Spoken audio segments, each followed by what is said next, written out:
चार्यकल्प पंडित टोडरमल जी द्वारा रचित मोक्ष मार्ग प्रकाशक ग्रंथ अधिकार 9वां मोक्ष मार्ग का स्वरूप। हम सभी अनादि से सुखी होना चाहते हैं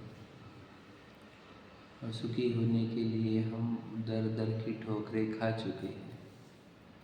हमने कोई प्रबल भावना की थी कि मुझे सच्चा सुखी होने का मार्ग मिले। उस प्रबल भावना के फल में हमने जिन शासन को प्राप्त किया, तो जिन शासन के पास सच्चा सुखी होने का मार्ग है और उस सच्चे सुखी होने का मार्ग का नाम ही मोक्ष मार्ग है, क्योंकि सच्चा सुख उसी का नाम मोक्ष है। समझ रहे ना? तो हम सच्चे सुख की खोज हमारी अनादि की है। अनादि से खोज रहे हैं हम सच्चे सुख को। सच्चे सुख को क्यों खोज रहे? हम सुख को खोज रहे कि सच्चे सुख को? हम सुख को खोज रहे हैं और हमने सुख के खोज में बहुत सारे प्रयत्न किए, वे सब झूठे अफल सिद्ध हुए। इसलिए अब हम सच्चे सुख को खोजने लग गए और सच्चे सुख की खोज ही हमारे को जिन शासन की ओर लेकर आई है।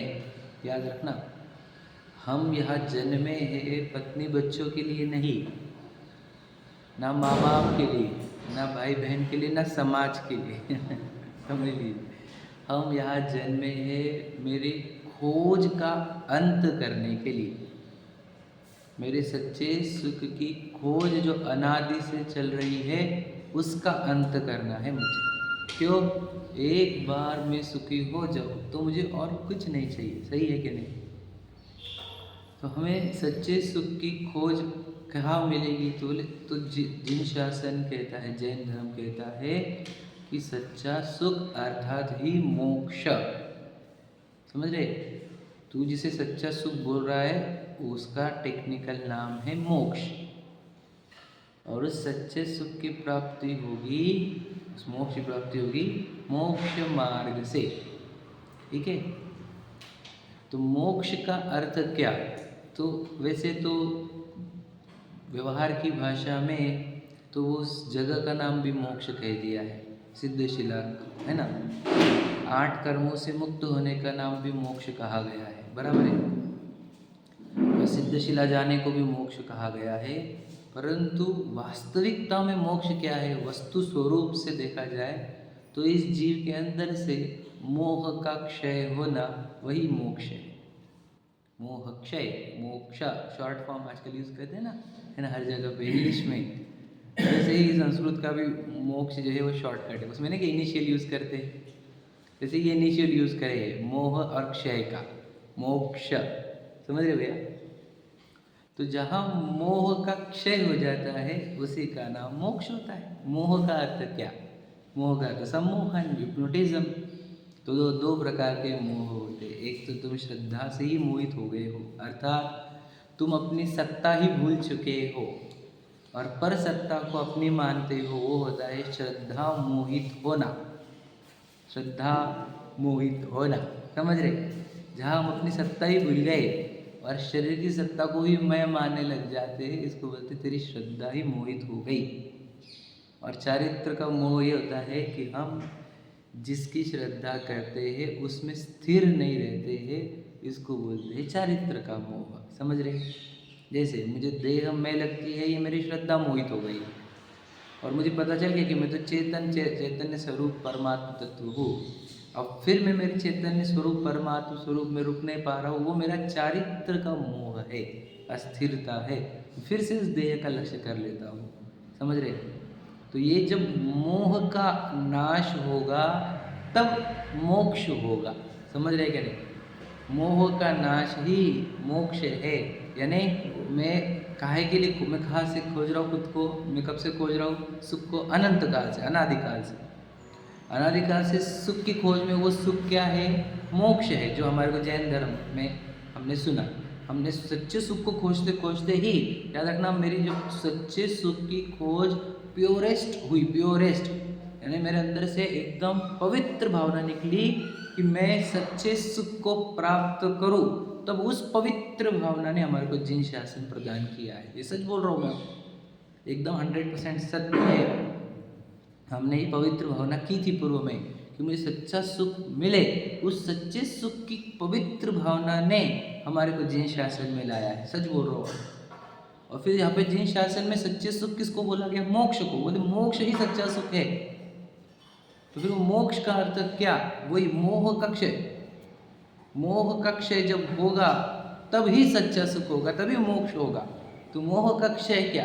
तो मोह का क्षय मतलब दर्शन मुनि, चारित्र मुनि, उसको सादी भाषा में बोले तो इच्छा का अभाव होना ही मोक्ष है।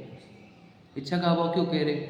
मोह में जो दर्शन मुनि और चारित्र मुनि रहते हैं वो इच्छा के ही स्वरूप है। देखो कैसे कि चारित्र मुनि मतलब इच्छा का उत्पन्न होना, और दर्शन मुनि मतलब इच्छा उत्पन्न होने का कारण होना। क्या कहा? दर्शन मोह के निमित्त से चारित्र मोह हो जाता है, मतलब दर्शन मोह है तो इच्छा अखंड रूप से उत्पन्न होती है, कोई रोक नहीं सकता। समझे कि नहीं? और चारित्र मोह तो है वो जो वर्तमान में उत्पन्न हुई इच्छा है, वो चारित्र मोह है। समझे होंगे आप? मतलब क्या कहा मैंने? तो जब हमारे जीवन में से, हमारे परिणामों में से इच्छा का अभाव होगा तभी मोह का क्षय होगा। वही मोक्ष है और वही सुख है जो मैं अनादिकाल से खोज रहा हूँ। आप समझना। हम बताओ यहाँ बोलते ना कि जहाँ मनुष्य में आया तो पत्नी बच्चे गाड़ी बंगले मिल गए तो बस गाफिल, और वो जो खोज थी अनादि की वो बंद हो जाती है यहीं पर। क्योंकि देखो कर्मों का तो फिलॉसफी यही है कि वो तुझे अच्छी अच्छी चीज़ें देकर तेरा लक्ष्य भुलाएगा। रूल याद रखना, मैं कर्मों के षड्यंत्र बोलता हूँ शब्द, षड्यंत्र है ये। वो हनी ट्रैप के माध्यम से तुझे तेरे लक्ष्य से विचलित करता है। यहाँ का धन, यहाँ का वैभव, यहाँ के अच्छे संयोग, पत्नी बच्चे, ऐशो आराम, वे सब हनी ट्रैप है तुझे तेरे लक्ष्य से विचलित करने के लिए। याद रखना, बहकावे में अज्ञानी और भूले जन आते हैं, ज्ञानी किसी के बहकावे में नहीं आते। रूल याद रखना, बहकावे में आना मेरी नासमझी, मेरे भोलापन या मेरे अज्ञान या मेरे क्या बोले मूर्खता कहेंगे हम। बहकावे में मत आओ, हम खोज में है। याद रखना, मैं सर्च मोड पे नहीं रहता तो मैं इतने बार बार जन्म क्यों लेता? सिंपल बात समझो, सर्च एंड होने पर थोड़ी वापस जाता है कोई व्यक्ति। देखो गति का अर्थ क्या होता है? स्पीड, बराबर है। तो चार गतियाँ क्यों है? खोज चालू है इसीलिए गतियाँ है। आप समझे क्या? जहाँ खोज बंद होती तो गति कम हो जाएगी, गति में स्पीड कम हो जाएगी, तो उसी का नाम मोक्ष है। लॉजिक समझ रहे क्या? बहुत समझना बहुत इंपॉर्टेंट है। गति कहाँ से आ रही है मेरे परिणामों में? बोलो इच्छाओं से गति आ रही है।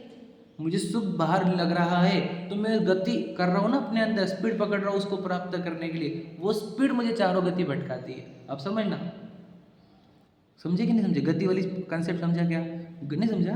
देखो एकदम सिंपल है, एकदम इजी है, समझना बहुत जरूरी है।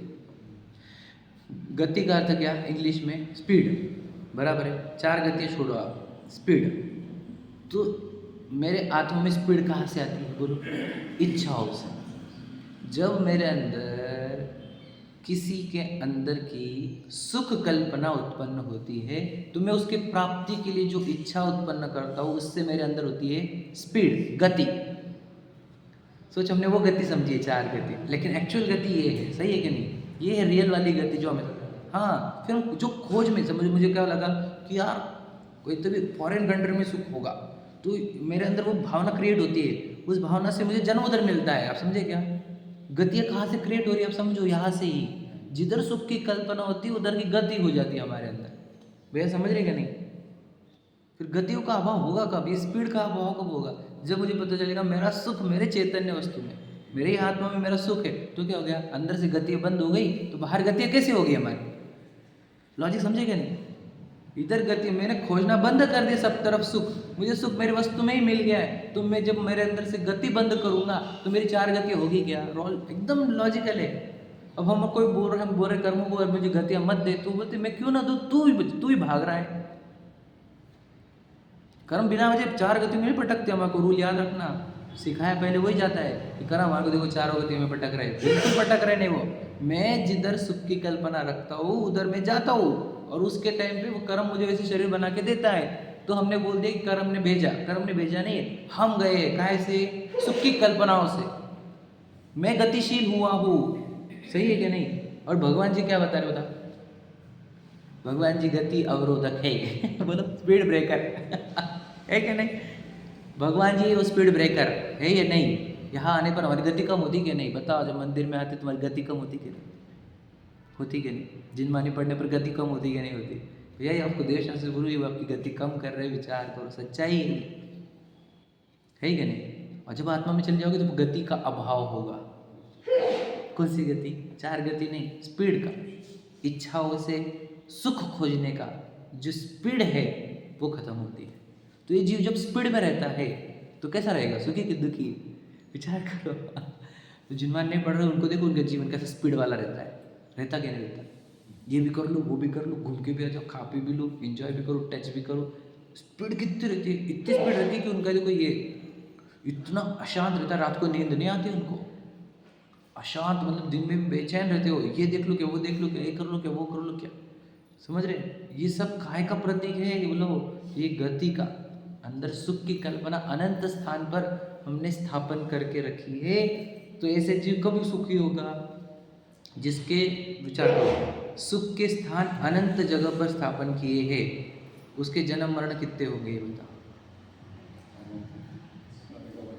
हाँ, सारे कवर करना पड़ेगा। नहीं सुना मैं? सारे कवर करना पड़ेगा। हाँ, सवारी कवर कर देना पूरे ईच एंड एवरी। वही तो बता रहा हूँ मैं वही तो बोल रहा हूँ। जितने जगह सुख के स्थान उतने हर एक जगह पर जाना पड़ेगा। रूल ये है, हाँ, परावर्तन, यही परावर्तन होते हैं, बिल्कुल सही है। समझे क्या भैया? मैं किधर भटकता हूँ? रैंडम नहीं, रैंडम नहीं कि किधर भी फेंक दिया, डिमांड एंड सप्लाई। समझे क्या नहीं?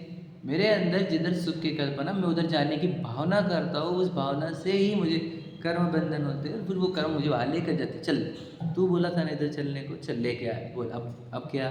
तो ये नहीं, दूसरा ठीक है चल वहाँ चल। समझे क्या नहीं? यही हो रहा है हमारे साथ, ये नहीं हो रहा क्या? हम हर जगह बोलते नहीं, यहाँ पर नहीं, यहाँ पर नहीं। अब यहाँ पर बताओ, सच बताओ, अब यहाँ पे लोगों को लग रहा है क्या? अब क्या हो गया? मनुष्य देखो यार ना, पूरे चारों गतियों में देव और मनुष्य में ऐसी व्यवस्था बनती है जिसको लगता है कि यहाँ पर सुख है। बाकी नारकी और तिर्यंच में है ही क्या लगे, वो तो विचार तो बोलते रहते चलो ऐसे चलो ऐसे। अब मनुष्य में अब आके ये मुक्ति का मार्ग सीख सकता है, इसलिए इसको हनी ट्रैप देने बहुत जरूरी है है कि नहीं? हनी ट्रैप दिए जाते हैं इसको, क्योंकि जब इसने मुक्ति की भावना करी थी तो उसको पुण्य का संचय भी बहुत हुआ था। सही है कि नहीं? क्योंकि प्योर पवित्र भावना करी थी ना कि मुझे मुक्ति का मार्ग खोजना है, उससे पुण्य का संचय बहुत हुआ।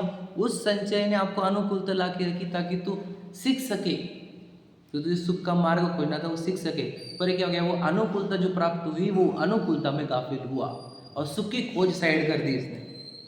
भैया मिला है तो क्या करने का मिला है तो डेंजर फंसेगा तू, क्योंकि वो अनुकूलता इसलिए थी ताकि तू यहाँ शांति से बैठ सके, तू सीख सके। मैंने क्या होता जिनालय की सार्थकता यहाँ पे, जब मुक्ति का मार्ग और सुखी होने का मार्ग सिखाया जाएगा, सीखा जाएगा, तब मंदिर की सार्थकता है। नहीं तो यहाँ पे पूजन करने से कौन सुखी हुआ है?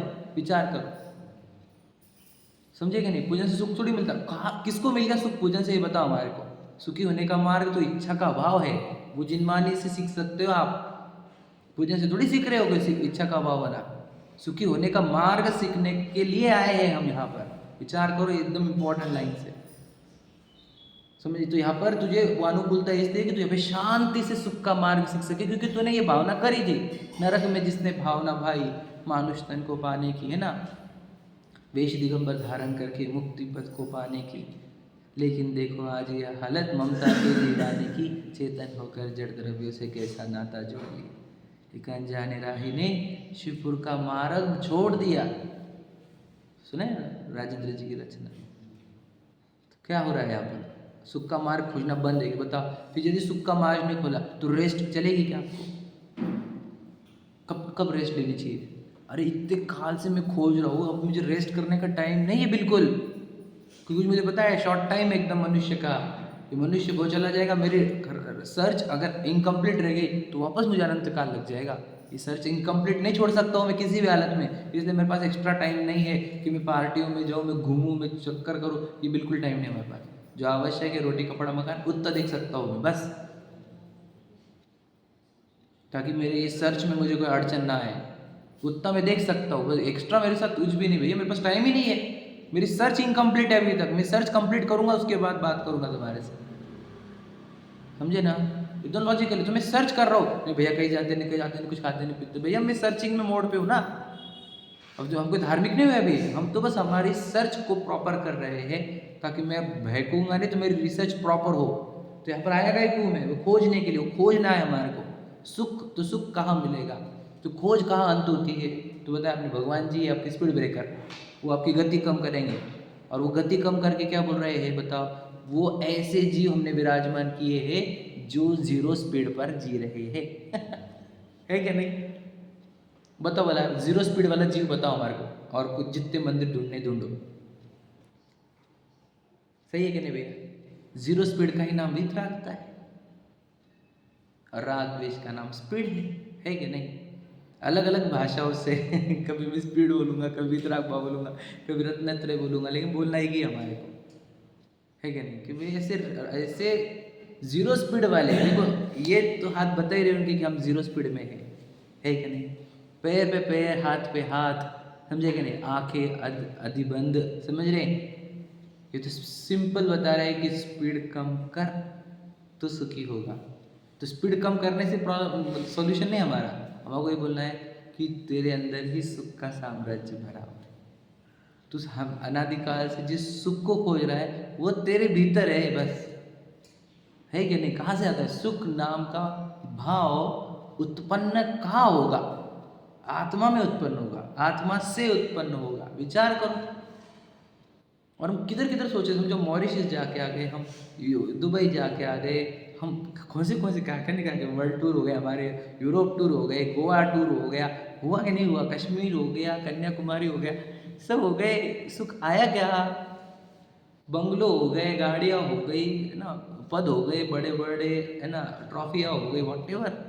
आया क्या सुख? विचार तो करो। जिनको मिल गए हैं उनको देख लो, तुम्हारा नहीं हुआ तो सुख नाम का जो भाव उत्पन्न करना है, मोक्ष नाम का कंसेप्ट उत्पन्न करना है, उसका एक ही सोल्यूशन है, अपने वस्तु को पहचानो। वो वस्तु कंप्लीट है।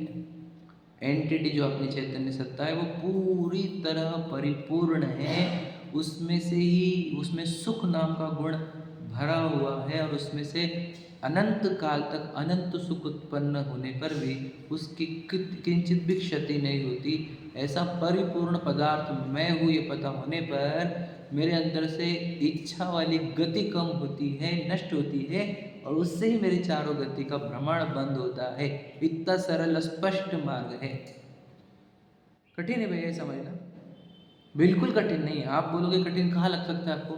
मुझे वो आत्मा दिखा नहीं, तो उसके लिए प्रयत्न करो। वही तो बोल रहे हैं हम, सर्च मोड ऑन करो, मैं कौन हूँ और मैं परिपूर्ण हूँ क्या, मेरे अंदर सुख नाम का गुण है क्या, ये सर्च चालू करो। एंड हो गई सर्च तुम्हारी, तो हो गया तुम्हारा सोल्यूशन, पूरा खत्म हो गया। हो गया वो जो अनादि से खोज रहा था। एक नाटिका बनाई थी हमने, खोज अनादि की, देखना जरूर, मैं तुम्हारे पर डालूंगा। खोज अनादि की बहुत इंपॉर्टेंट मैसेज है वो, मतलब बताना चाह रहे हैं हम खोजते आए हैं, बहुत खोज खोज खोज, समझ रहे? सर्च मोड, तो सर्च मोड वाला जी आपको कभी भी रिलैक्स बैठ के भोगता हुआ नहीं दिखेगा। तो हम सोचो आचार्य कुंद जैसे जीव कितने साल में, 11वें साल में दीक्षा ली, 94 साल तक शायद रहे, है ना, 94 ना 95 समथिंग, मुझे नहीं पता। वो जीव 11 साल में दीक्षा ले रहा है, क्यों? Searching mode. विचार करो, समझ रहे? तीर्थंकर हमारे 24 तीर्थंकर सब मनुष्य भाव प्राप्त करके सर्च मोड पे रहते हैं, और वो दीक्षा लेना इज इक्वल टू क्या? पूरे रिसर्च में पूरा लग जाने का,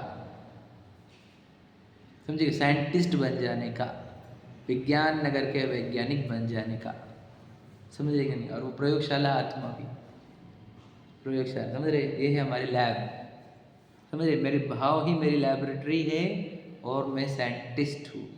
मैं मेरे भावों का केमिकल रिएक्शन देखते रहता हूँ, और कौन से भाव दुख रूप है उसको दुख दूर करते रहता हूँ, और जो भाव सुख रूप है उनको उत्पन्न करते रहता हूँ। ये ही हमारे रिसर्च मोड है। और हम इसीलिए जन्मे हैं, समझे क्या?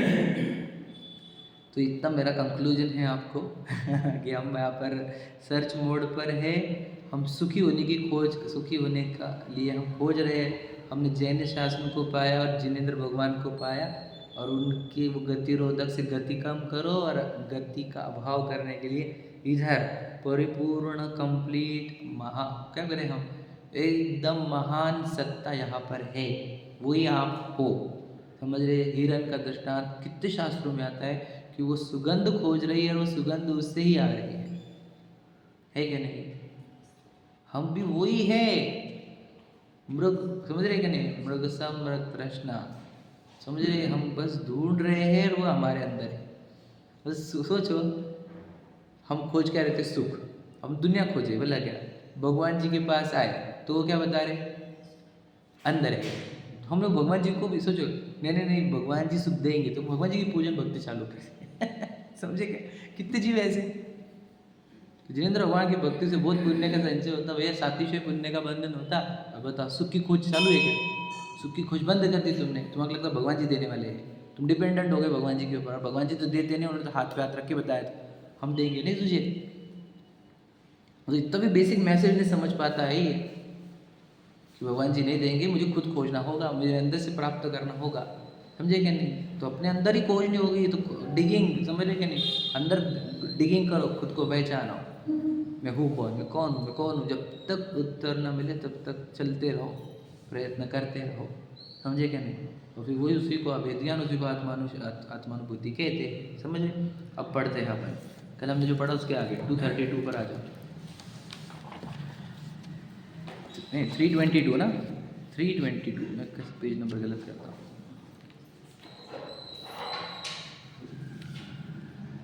अब प्रश्न है, 2 पैराग्राफ के नीचे हम पढ़ रहे हैं, ठीक है, कि सम्यक दर्शन तो मोक्ष मार्ग कहा था, मोक्ष में इसका सद्भाव कैसे कहते हैं? क्या कहा आपने? ये मोक्ष मार्ग है, तो मोक्ष मिलने पर मार्ग की क्या आवश्यकता है? आप समझे प्रश्न समझे? आपने कहा ना ये मोक्ष का मार्ग है, तो जिनको अरिहंत सिद्ध को तो मोक्ष प्राप्त हो गया, तो उनको मार्ग की क्या आवश्यकता? तो अभी मार्ग नहीं है, मतलब वहाँ पर क्या हो गया? अव्याप्ति दूषण लग गया। अव्याप्ति दूषण को लेकर चल रहा है वो, पता है ना आपको, निरंतर, कि नहीं अरिहंत सिद्ध में नहीं सम्यक दर्शन, ऐसा उसको बोल रहा है, क्योंकि उनको तो मोक्ष मतलब प्राप्त हो गया मोक्ष, और तुमने सम्यक दर्शन ज्ञान क्षेत्र को मोक्ष मार्ग कहा था, तो वहाँ पे तो जब मोक्ष प्राप्त हो गया तो मार्ग थोड़ी रहता, जब मार्ग पर चलकर मंजिल प्राप्त होती तो मंजिल में थोड़ी मार्ग रहता है, ऐसा उसका प्रश्न है, समझिए क्या? पहले प्रश्न समझो, उत्तर सब कठिन नहीं, सरल उत्तर है। देखो, कोई कारण ऐसा भी होता है जो कार्य सिद्ध होने पर भी नष्ट नहीं होता। Some type of reasons are like this, कि वो कार्य होने पर भी वैसे ही बने रहते हैं, ठीक है? दृष्टांत भी दिया उन्होंने, किसी वृक्ष के किसी एक शाखा से अनेक शाखा युक्त अवस्था हुई। क्या हुआ कि एक वृक्ष है, उसकी एक शाखा थी, उस शाखा के माध्यम से बहुत शाखा उत्पन्न हुई, कारण कौन था? वो शाखा है ना, और उसके बहुत सारी शाखा उत्पन्न हुई, तो क्या करें? उसके होने पर एक शाखा नष्ट नहीं होती, समझ रहे? मतलब क्या कि उस शाखा से ही सब निकला है, तो ये शाखा बनी रहती है। वो कार्य सिद्ध होने पर भी कारण है, कार्य होने पर भी कारण है, कुछ कार्य में कारण बने रहते हैं, समझे कि नहीं? वैसे ही उसी प्रकार आत्मा के सम्यक्त्व गुण से, देखो बहुत इंपॉर्टेंट लाइन है, सम्यक्त्व गुण से अनेक गुण युक्त मुक्त अवस्था हुई, समझे क्या? देखो बहुत सुंदर लाइन है, इतना ही बोलता हूँ मैं, 3 शब्दों को रिपीट करना है, सम्यक्त्व गुण से अनेक गुण युक्त मुक्त अवस्था हुई। कितना गजब का है तो बहुत कुछ बोला जा सकता है इसमें, मैं ज़्यादा रुक जाऊँ तो पूरा सेशन खत्म हो जाए, लेकिन मैं शॉर्ट में बोलता हूँ। देखो क्या कहा, सम्यक्त्व गुण से अनंत गुण युक्त मुक्त अवस्था हुई, 3 चीज़ें हुई, ठीक है? देखो, तो यानी मुक्त अवस्था कैसी है? अनंत गुण युक्त है, समझ रहे? मतलब क्या? मुक्ति में अनंत गुण शुद्ध होते हैं, याद रखना। क्या कहा? मुक्त अवस्था में अनंत गुण शुद्ध होते हैं। और कहते हैं निर्वाण लाडू जो कंसेप्ट आया है, वैसे ये मूल परंपरा में नहीं है हमारे, ठीक है? बाद में भट्टारक के टाइम पर ये प्रारंभ हुआ था, ठीक है? वो लोग चढ़ाते थे अन्य मत वाले, तो फिर इन्होंने भी क्या, अपने लोग को कैसा था, अज्ञानी जी थे, तो उन्होंने लाडू का कंसेप्ट लाया। तो लाडू का भी कंसेप्ट समझना ध्यान से, अब बुरा लगेगा आपको सुन के, लाडू का रूल ये होता है कि लाडू क्या होता है, समझ लो बनाया आपने क्या बेसन का बनाया या आपने आटे का बनाया, वो क्या रवे का, तो बहुत सारे कण हैं, वो बहुत बारीक बारीक कण है ना, और फिर उसको गठन करके आप एक लड्डू बनाते हो। तेरे विकीर्ण गुण सारे प्रभु मुक्ता मोदक से सघन हुए, अतएव रसा स्वादन कर तेरे घनीभूति अनुभूति लिए। सुने कि नहीं सुने लाइन? सिद्ध भोजन की है ना ये। तेरे विकीर्ण, विकीर्ण बिखरे हुए, गुण सारे प्रभु मुक्ता मोदक से सघन हुए। तो ये क्या होगा, मेरे बिखरे हुए गुण एक जगह बिखर में जुड़ जाए, इस अपेक्षा से वो निर्माण लाडू वाला कंसेप्ट है। समझे क्या?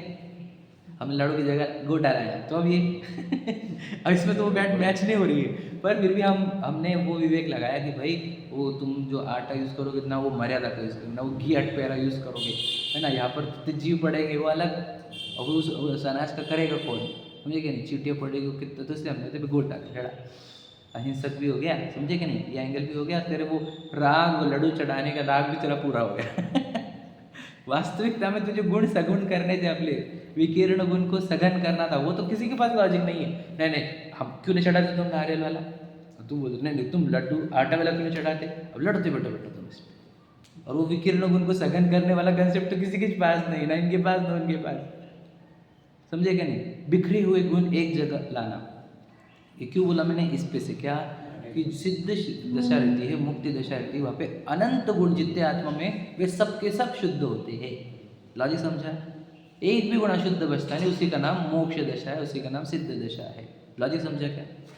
लेकिन ये अनंत गुण शुद्ध काहे से होते? एक गुण के शुद्ध होने से। कौन से गुण को? श्रद्धा गुण के। श्रद्धा गुण के शुद्ध होने से अनंत गुण शुद्ध होते हैं, ये लाइन है वो। क्या कहा, देखो क्या लिखा है, सम्यक्त्व गुण से बड़ा है, से मतलब क्या, इसके माध्यम से होगा क्या, अनंत गुण युक्त मुक्त अवस्था हुई है। लॉजिक समझा क्या? मैंने बोला बहुत कुछ बोला जा सकता है इसके ऊपर, इसलिए शॉर्ट में बोला आपको। क्या कहा कि एक गुण की शुद्धि अनंत गुणों में शुद्धि लाती है, और वो एक गुण की शुद्धि का नाम ही सम्यक दर्शन है। यानी वो श्रद्धा गुण की शुद्धि मतलब क्या, आप अहमपना कहाँ स्थापन करते हो? आपने एक मिट्टी के एक टेम्पररी आकार में अहमपना स्थापन किया, तो आपके अनंत गुण विकृत परिणमित होते हैं, और आपने आपका अहमपना चैतन्य सत्ता में स्थापन किया, तो आपके अनंत गुण शुद्ध रूप होते हैं। इसलिए आप कहाँ अहम कर रहे हो, यही निर्भर करेगा, आपका गति नीचे होगी कि ऊपर होगी, किधर अहमपना है। मुझे अगर मेरे रूप पे अहमपना है, मेरे ज्ञान पे अहमपना है, मुझे मेरे परिवार पे, मेरे धन पे, शक्ति पे, सौंदर्य पे, बल पे, तप पे मेरा अहमपना है, तो मुझे चैतन्य सत्ता पे अहमपना नहीं है, तो इसका दंड तुझे निगोद जाना पड़ेगा बेटे। समझे कि नहीं? चैतन्य सत्ता पे अहमपना, ये ही श्रद्धा गुण का एक शुद्ध होना, और इस शुद्ध होने से अनंत गुण शुद्ध होते हैं, याद रखना। और ये गुण मलिन रहा तो तुम्हारे अंदर मुनि दीक्षा आ जाए, समझे कि नहीं, तो भी निगोद जाना पड़ता है, ये किसी डेंजर है। वही तो बोल रहे हैं हम, सम्यक दर्शन इतना महान होता है, समझे कि नहीं। श्रद्धा का अहमपना कहाँ है? अहमपना मिट्टी में कि चैतन्य सत्ता में? इधर एक भगवान वैसा कि वैसा, सिद्ध समाज जैसा, और एक मिट्टी का डेला, अब तुम किधर है अहमपना स्थापन कर? तो वही तो बोलते कि कैसे क्षम्य होगा ये अपराध, है कि नहीं। वही देखा निज शाश्वत देव, लिख के रखो रही क्षणिका पर्याय की प्रीति, क्षम्य कैसे हो ये अपराध। ये अपराध क्षम्य होगा तो कभी माफ करेगा कोई, कि मैंने एक शाश्वत देव को छोड़कर एक क्षणिका पर्याय की प्रीति करी है। मुझे कौन माफ करेगा इस दंड, इस अपराध का दंड कौन माफ करेगा? कोई माफ नहीं करेगा, क्योंकि तुमने बहुत महान चीज को इग्नोर किया है एक टेम्पररी चीज के लिए, समझे कि नहीं, जिसकी सत्ता कभी भी नाश हो सकती है, वो शरीर की, है कि नहीं, उसके लिए तूने एक शाश्वत सत्ता को इग्नोर किया गया है, समझे कि नहीं। मिट्टी का है ये एक तो पहला, और दूसरा मलमूत्र से भरा हुआ, उससे उससे उससे प्रीति करना, समझ रहे कि नहीं। अस देह करे किम यारी नव द्वार भय घिनकारी, अस देह करे किम यारी, ये लाइन लिखी कि नहीं, इससे यारी करता है तू, समझ रहे। तो एक गुण का शुद्ध होने में पूरे गुण शुद्ध होते हैं, ये लाइन पढ़ी हमने। क्या लिखा कि आत्मा में सम्यक्त गुण से अनेक गुण युक्त मुक्त अवस्था हुई, उसके होने पर सम्यक्त गुण नष्ट नहीं होता। क्यों? ये ऐसा गुण है कि ये प्रकट होने के बाद अनंत गुण प्रकट होते हैं, लेकिन ये गुण बना रहता है, सम्यक्त गुण। ठीक है, वही लिखा है। इस प्रकार केवली सिद्ध भगवान के भी तत्वार्थ श्रद्धान लक्षण सम्यक तो पाया ही जाता है कि उनके अंदर भी सम्यक दर्शन है और उनके भी तत्वार्थ का श्रद्धान है, इसलिए अव्याप्ति दूषण नहीं लगता। समझे, इसलिए वहाँ अव्याप्तिपना नहीं है। बहुत सारे प्रश्न पूछे उसने, यहाँ पर नहीं है, यहाँ पर नहीं है, हर जगह सिद्ध किया, यहाँ पर भी है, यहाँ पर भी है। समझे कि नहीं? क्या है? तत्वार्थ श्रद्धान। तत्वार्थ श्रद्धान एक जगह भी मिसिंग नहीं है, बताओ है कि कहीं कहीं? चाहे वो तिर्यंच हो, चाहे वो भोग करता हुआ सम्यक दृष्टि हो, चाहे आत्म ध्यान में लीन मुनिराज हो, समझ रहे कि नहीं, चाहे अनंत सिद्ध हो, हर जगह तत्वार्थ श्रद्धान नाम का लक्षण व्याप्त है कि नहीं? कहीं भी वो अव्याप्त हुआ नहीं, इसलिए सम्यक दर्शन का लक्षण सप्त तत्व का श्रद्धान ही है। जिसको जिसको सात तत्वों का श्रद्धान है उसको उसको सम्यक दर्शन है। रूल याद रखना। क्या कहा फिर से? मैं क्यों स्ट्रेस दे रहा हूँ? ताकि दूसरा प्रश्न खड़ा हो आपको। आगे वाला प्रश्न कि जिसको जिसको सात तत्वों का श्रद्धान है उसको उसको सम्यक दर्शन है। सम्यक दर्शन का अर्थ क्या? उसको पता चल गया है कि मैं आत्मा हूँ, उसका आत्मा में अहमपना स्थापन हो गया है। जिसको जिसको सात तत्वों का श्रद्धान है उसको आत्मा में अहमपना स्थापन हो चुका है, सम्यक दर्शन हो चुका है। समझे? हमारे को भी तो सात तत्व पता है, हमारे को भी श्रद्धा है। कितने मित्र दृष्टि को सात तत्वों के ऊपर श्रद्धा रहती, उनको सम्यक दर्शन हो गया क्या? प्रश्न समझे क्या? मैं तो जोर जोर से बोल रहा हूँ कि जिनवानी बोलती है तत्वार्थ श्रद्धानम सम्यक दर्शन। क्लियर क्लियर वर्ड है। देखो मैं आपको तो बहुत कुछ बोला जा सकता है, मैं 2 मिनट में एक लाइन कंप्लीट करता हूँ। सोचो, बहुत गहरी बात है और बहुत इम्पोर्टेंट तरीके से सुनना है इसको। क्या कहा कि आचार्य उमा स्वामी 2000 वर्ष पहले वो कह गए सुखी होने का मार्ग या मुक्ति होने का मार्ग क्या? सम्यक दर्शन ज्ञान चरित्र से मोक्ष होता है। तो उन्होंने कहीं देव पूजा गुरु उपासना कहीं ना है, देखो पहले अध्याय में कहीं पर भी नहीं है। सही है क्या? और सम्यक दर्शन का अर्थ कहा, लेकिन तुरंत सूत्र दूसरा क्या कहा? दूसरा सूत्र क्या है? तत्वार्थ श्रद्धान सम्यक। आपको सात तत्वों का श्रद्धान करना, मतलब सोचो मोक्ष मार्ग में देव पूजा गुरु उपासना स्वाध्याय संयम तप दान कुछ बोले। आप समझे? कितने लोग देव पूजा गुरु उपासना को ही मान रहे हैं, बताओ, यही मोक्ष मार्ग। कोई स्वाध्याय को पकड़ रहा है मोक्ष मार्ग। क्या कह रहे हो भैया? उमा स्वामी आचार्य, सोचो जब वो शास्त्र लिख रहे होंगे, विचार करो। हाँ, वो आचार्य कुंद कुंद के पट्ट शिष्य, आचार्य कुंद कुंद के 5 परमागम उनके पारंगत होंगे, है क्या नहीं? विचार करो, उनको शिष्यपना दिया है, जो आचार्य पद दिया है जब आचार्य कुंद कुंद ने, वो जीव है।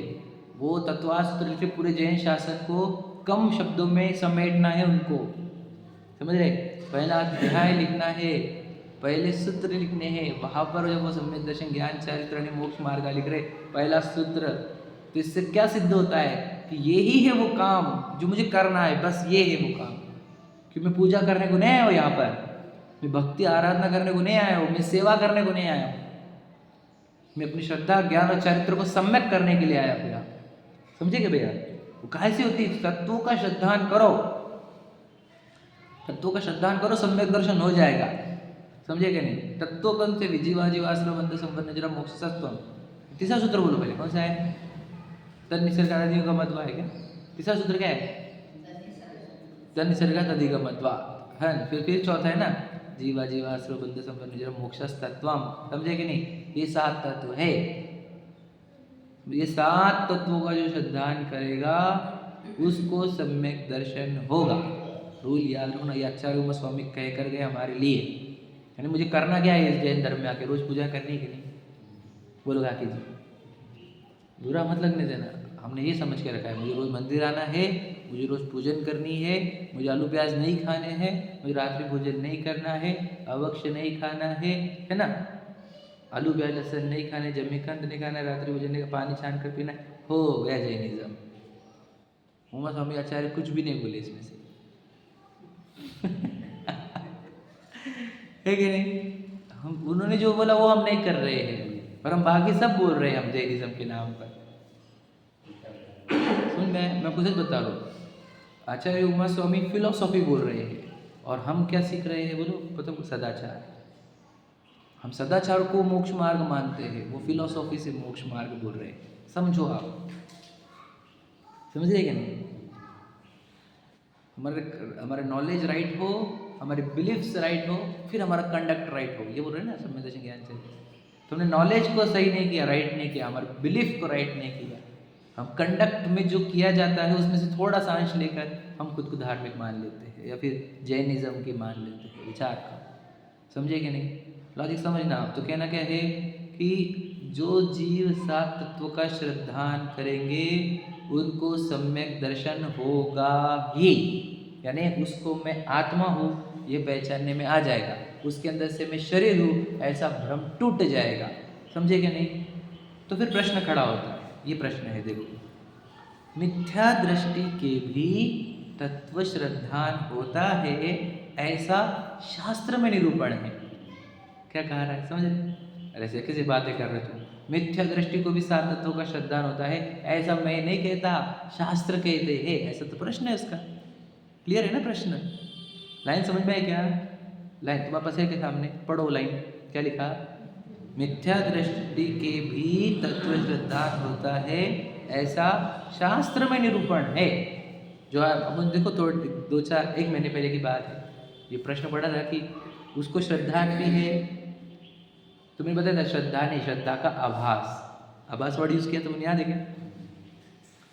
सात तत्व का श्रद्धान है कि नहीं, श्रद्धान का आभास हुआ है उसको।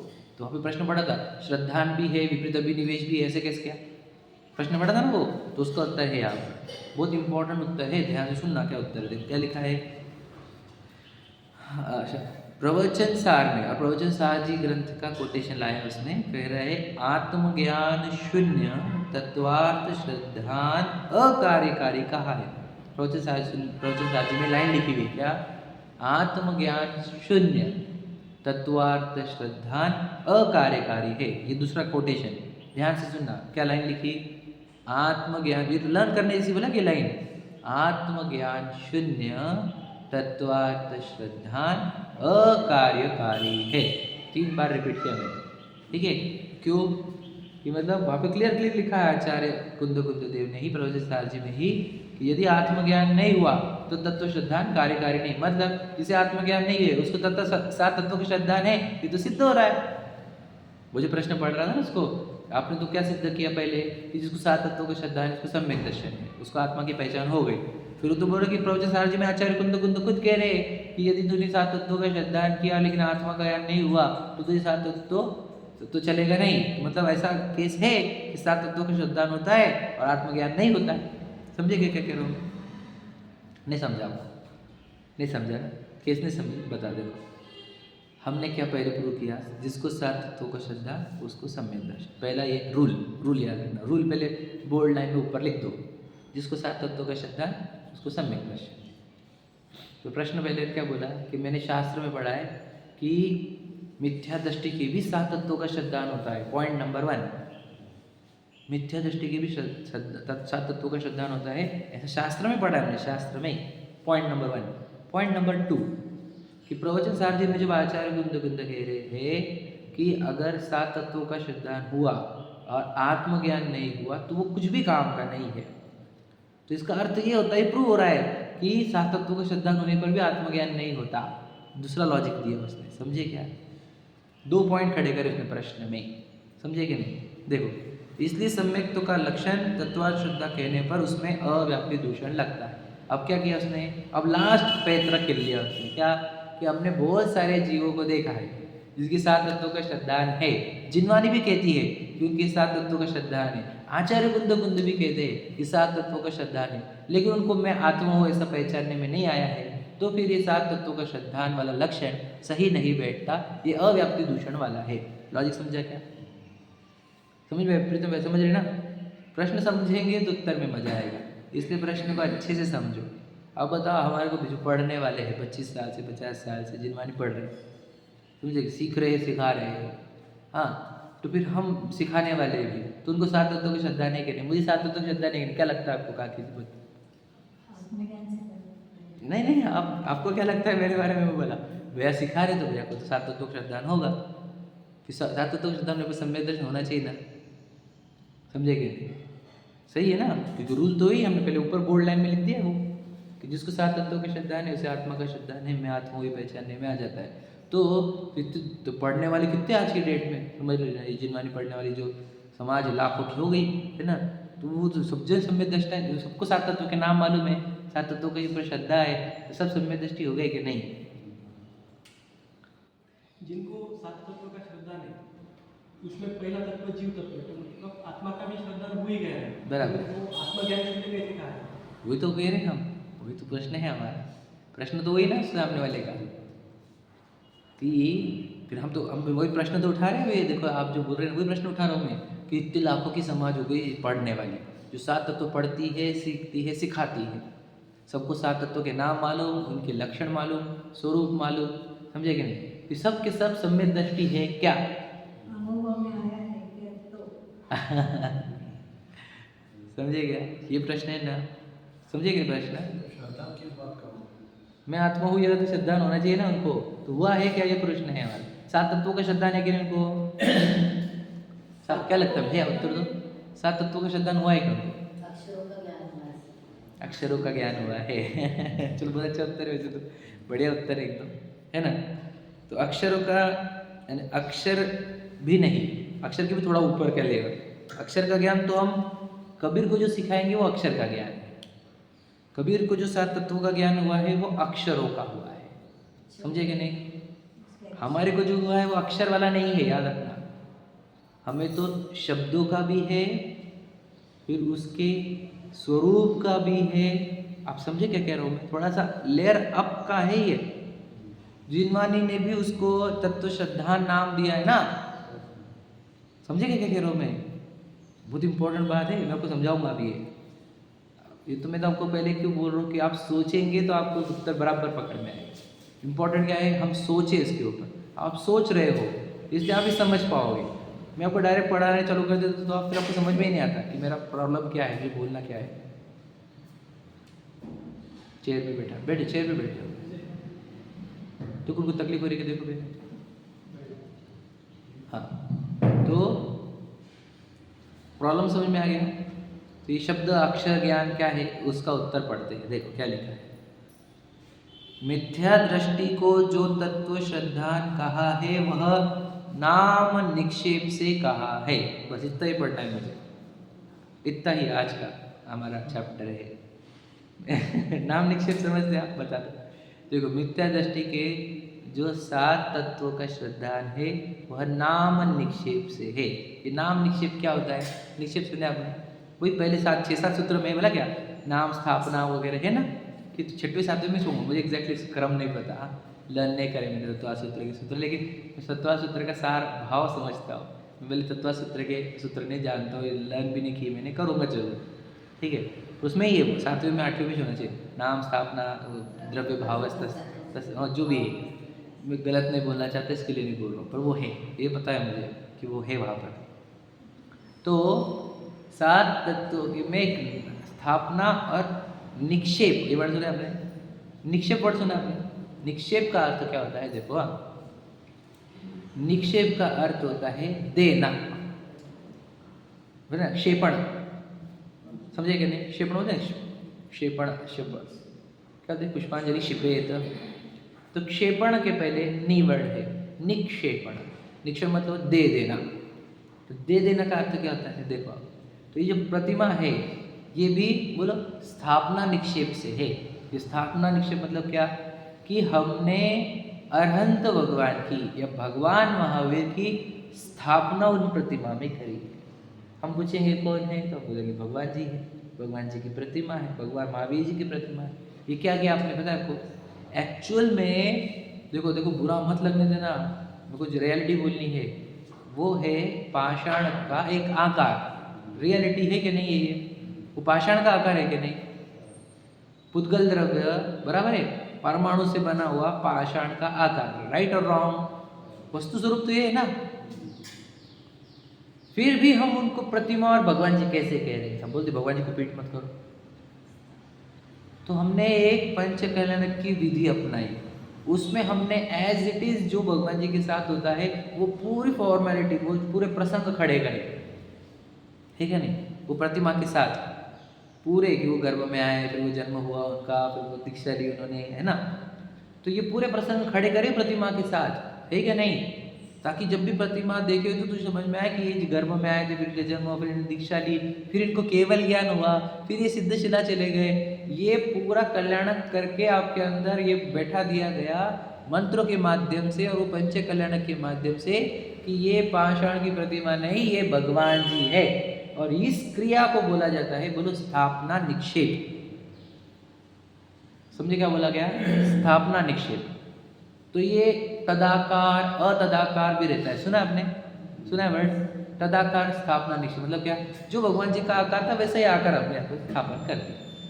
अब मैं उसकी डिटेल में नहीं जाना चाहता हूँ, पहले मैं आपको सिर्फ समझाना चाहता हूँ कि भगवान जैसे पद्मासन में बैठे तो हमने आकार भी पद्मासन वाला बनाया, है ना, और फिर हमने आप स्थापना कर दी, तदाकार स्थापना कर दी, निक्षेप क्या कि देखो ये भगवान जी है।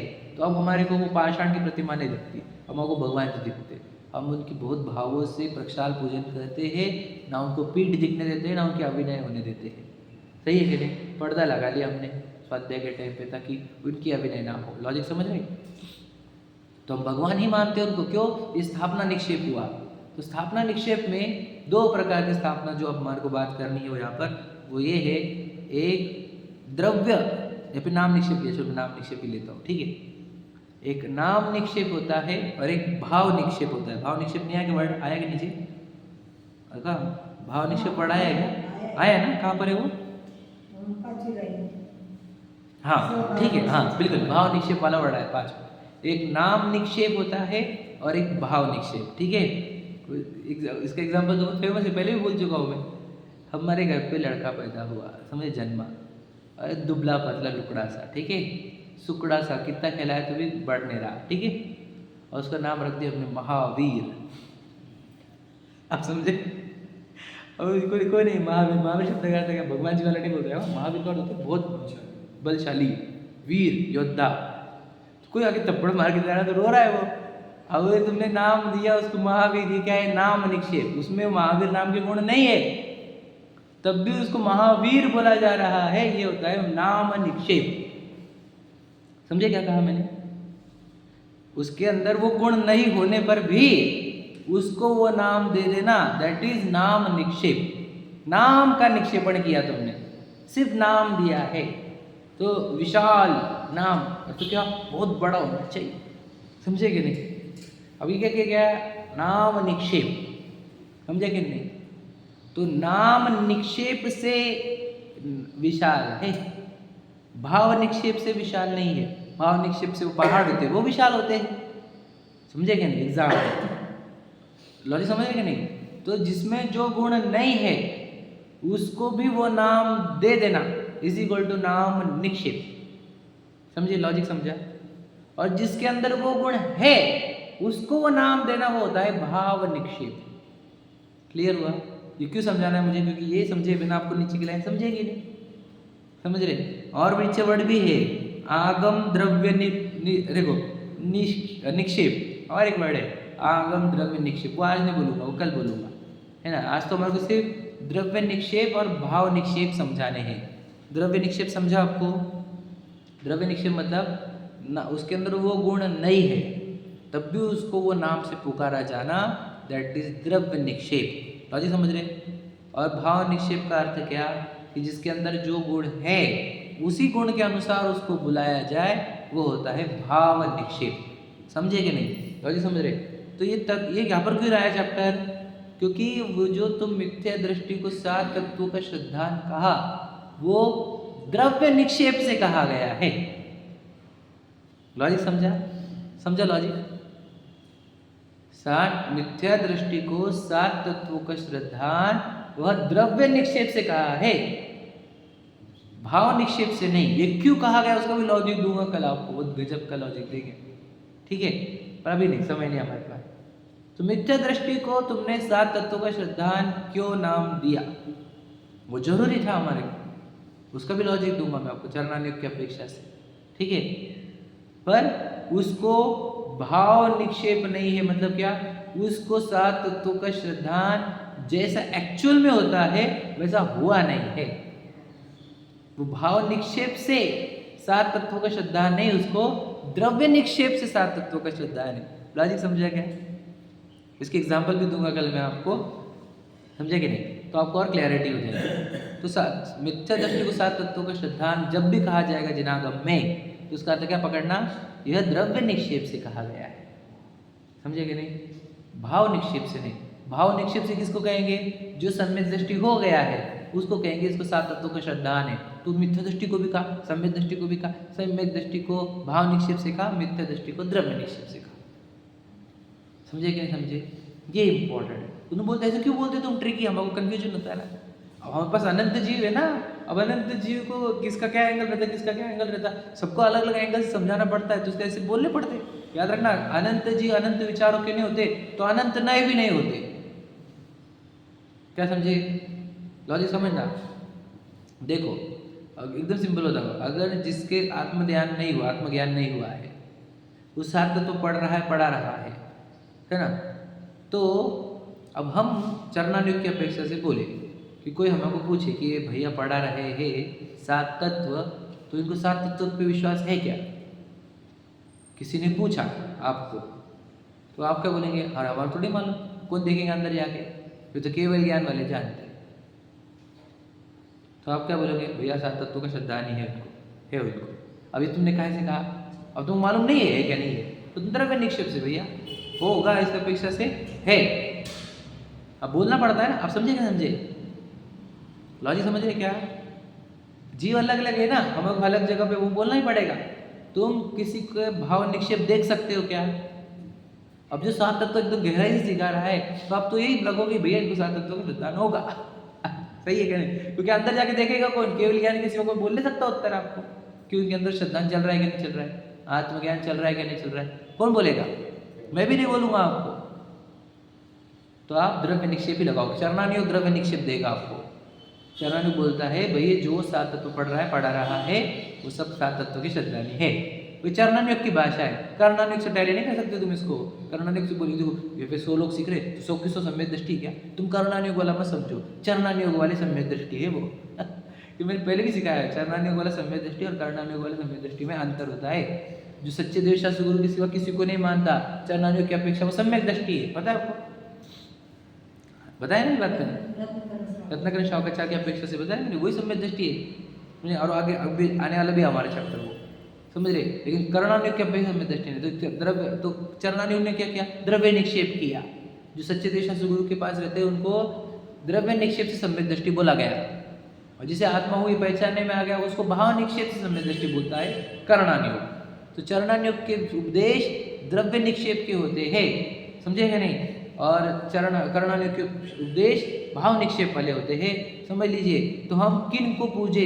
एज मुनिराज हम किसको पूजे? बोलो, जिनके तीन कशा चौकड़ी का अभाव हो, जिनके बोलो आत्म ध्यान चलता हो, उनको पूजे कि 28 मूल गुण वालों को पूजे? बताइए उत्तर। कठिन प्रश्न है कि नहीं? रुक जाओ, आप मत बोलो। प्रश्न समझा भैया? प्रश्न समझे क्या? बहुत इंपॉर्टेंट प्रश्न है। ये जिनके तीन कशा चौकड़ी का अभाव है, जिनका निरंतर आत्मा ध्यान चलता है, आत्म ध्यान में छठवां सातवां गुणस्थान चल रहा है, उनको पूजे कि 28 मूल गुण वालों को पूजे? बोलो उत्तर। आप समझे? आप अंदर का देखोगे कैसे? क्या समझे कि नहीं? आप अंदर का देख पाओगे क्या? कोई नहीं देख सकता ना, सिर्फ केवल ज्ञानी की सेवा। तो आपको क्या करना पड़ेगा? चरणानुयोग ने 28 मूल गुण पालन करने वालों को द्रव्य निक्षेप से मुनि बोला है। लॉजिक समझा क्या? आपको मुनि की सेवा करनी है, मतलब क्या? 28 मूल गुण पालन करने वाले जितने भी रहेंगे वे द्रव्य निक्षेप से मुनि है। अंदर किसी के भाव चलता भी होगा, किसको क्या पता? तो आपको जितने 28 मूल गुण पालन करने वाले सबको पूछना है। ये कहाँ से आया? चरणानुयोग से। चरणानुयोग उनमें क्या स्थापन किया है? द्रव्य निक्षेप। वे सब मुनि है क्या? ये हम नहीं जानते कि इनके तीन कशा चौकड़ी का अभाव हुआ है, कौन है ना, कौन रत्नत्रय धारक है, कौन है ना आत्म ध्यान कर रहे हैं, ये तो कोई जानता नहीं ना। तो द्रव्य निक्षेप से ही तो पूरी प्रक्रिया प्रारंभ हुई है। ये लॉजिक समझा क्या? बहुत इंपॉर्टेंट लॉजिक है। जो प्रश्न पढ़ते हैं ना वो क्या वो सम्यक दृष्टि में रहे, तो वह तो जानेगा किसका? द्रव्य निक्षेप से जो चरणानुयोग आपको बोल रहा है कि मुनि है, उनकी आप भक्ति आराधना करो। लॉजिक समझा ना भैया? अभी भाव निक्षेप में ला सकते तुम, द्रव्य निक्षेप ही सुनना पड़ेगा। समझे ना भैया? अब यहाँ पर भी तुम बोलो प्रतिमा नहीं, मैं मानता, कोई बच्चा आया नया नया फॉरेन से आया, मैं नहीं मानता ये तो पत्थर है वो, समझे क्या? फिर ऐसे बच्चे कैसे रहते पता है तुमको, एकदम वो नास्तिक जैसे हो जाते हैं। तू समझता नहीं बेटा निक्षेपण क्या होता है? उसको सिंपल बोला, बोलते ना हम नहीं मानते प्रतिमा को, तो ये कौन है तेरे दादाजी के फोटो, थूक इनके ऊपर, किसी बातें कर रहे फोटो के ऊपर थूक दादाजी के, तो फोटो थोड़ी, वो तो पेपर है ना। समझेगा? देखो थूकने में और फील हो रहा है उनके ऊपर, एग्जाम्पल समझ ले, क्यों? क्योंकि दादा बने का फील है वहां पर, है क्या नहीं? लॉजिक समझ रहे? तो यहाँ पर भी परमात्मा बने का फील है हमारे लिए, इसलिए हम पूछते हैं। तो ये मत बोल पत्थर को पूज रहे हैं, पत्थर को नहीं पूज रहे हैं, परमात्मा को पूज रहे हैं। लॉजिक समझेगा? मेरी बात समझो, ये भावों का खेल है, ये तो बस समझदार समझ, ना समझ नहीं समझ सकते इसको। लॉजिक समझा ना? ये है वो बात, स्थापना निक्षेप, भाव निक्षेप, द्रावणी, बहुत गजब का है। मैं आपको क्या बताऊँ, जितना जिनवाणी को पढ़े उतना उसमें हम प्रेम बढ़ता जाता है जिनवाणी से, कि क्या अनमोल है ये जिनवाणी, और ये शास्त्र, ये जिन शासन महान शासन है। ठीक है, चलो सहजानंदी।